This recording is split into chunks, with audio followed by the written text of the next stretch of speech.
All right, Jim, understand you've been talking to Sean a little bit about your property. I really like the way this one lays out. Looking at the topography at first, not in the LiDAR app, but just regular topography application. And I can see because of this creek bottom wraps like this, with any kind of west wind, southwest, northwest, we have bedding areas through here. Not much of a topography-based bedding, but the deer are going to use it. You got about a 6-foot drop in elevation there, and the deer are going to take advantage of that.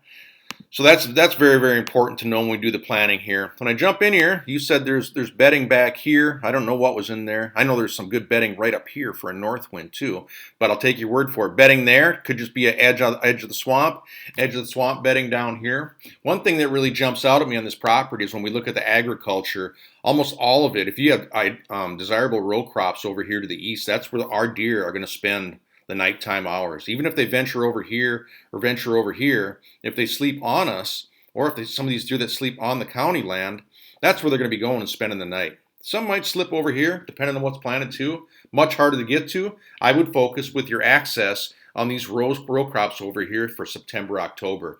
And what that means is if we can set up some contiguous cover here through this fallow field to get the deer off your property and onto the neighboring ag with some food plots, that's how I would attack the September, October season.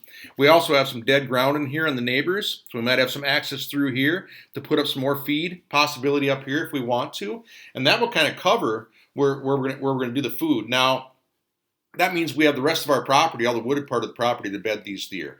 And if we set up an orderly line of bedding in here so we have some predictable rut travel with some fairly easy to get to stands during the rut, we can cover that as well. But it's a nice piece to be able to set up with the flatter ground. It's easier for us to dictate where the deer bed. If we know or assume, I'd be hunting the deer that come to these ag fields over here because this one's just so difficult to get to.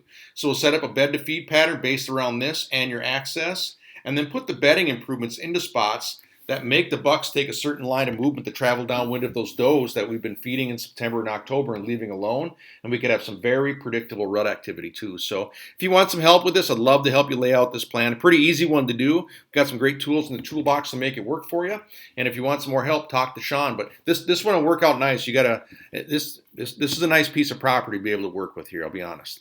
All right, thank you, sir.